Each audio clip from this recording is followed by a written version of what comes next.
மேலும் ஒரு அண்மை செய்தி, பிசாசு 2 படத்தை வெளியிட விதிக்கப்பட்ட இடைக்கால தடை நீட்டிக்கப்படுவதாக தற்பொழுது அண்மை தகவல் வெளியாகி இருக்கிறது. பிசாசு 2 படத்தை வெளியிட தடை நீட்டிக்கப்படுவதாக அண்மை தகவல் வெளியாகி இருக்கிறது. முக்கிய செய்தியாக பார்த்து வருகிறோம். தடை விதிக்கப்பட்டுள்ள நிலையில் மார்ச் மாதம் படத்தை வெளியிட உள்ளதாக தயாரிப்பு நிறுவனம் அறிவிப்பை வெளியிட்டிருந்த நிலையில் தற்பொழுது தடை நீடிக்கப்படுவதாக அண்மை தகவல் கிடைத்திருக்கிறது. இது தொடர்பான மேலும் விவரங்களை தருவதற்காக செய்தியாளர் கிருஷ்ணமூர்த்தி இணைப்பில் இருக்கிறார். கிருஷ்ணமூர்த்தி வணக்கம். தற்பொழுது பிசாசு 2 படத்தை வெளியிட தடை நீட்டிக்கப்படுவதாக உத்தரவு பிறப்பிக்கப்பட்டிருக்கிறது. இதில் சொல்லப்பட்டிருக்கும் விஷயங்கள் என்ன? வணக்கம்.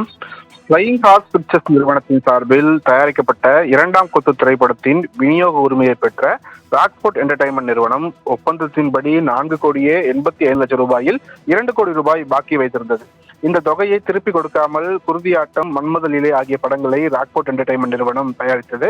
இந்த படங்களுக்கு தடை விதிக்க கோரிய வழக்கை விசாரித்த உயர்நீதிமன்றம் மத்தியஸ்தரை நியமித்திருந்தது. அதன்படி விசாரணை நடத்திய மத்தியஸ்தர் 1,17,15,552 ரூபாயும் ஜிஎஸ்டியாக 31,20,000 ரூபாயும் வழங்க ராக்ஃபோர்ட் என்டர்டைன்மெண்ட் நிறுவனத்திற்கு உத்தரவிட்டிருந்தார்.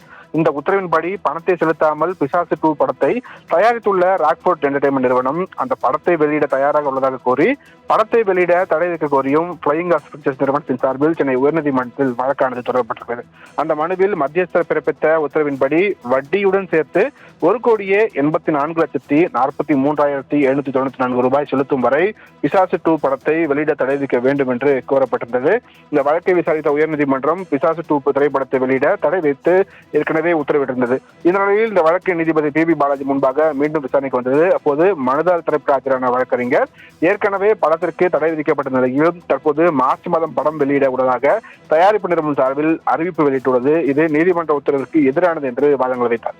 இதையடுத்து பிசாசு 2 விதிக்கப்பட்ட இடைக்கால தடை தொடரும் எனவும் வழக்கில் இதுவரை பதில் மனு தாக்கல் செய்யவில்லை என்பதால் பதில் மனு தாக்கல் செய்ய உத்தரவிட்டு விசாரணையானது ஜனவரி 21ஆம் தேதிக்கு தள்ளி வைக்கப்பட்டுள்ளது. தங்களின் முழு விவரங்களுக்கு நன்றி கிருஷ்ணமூர்த்தி.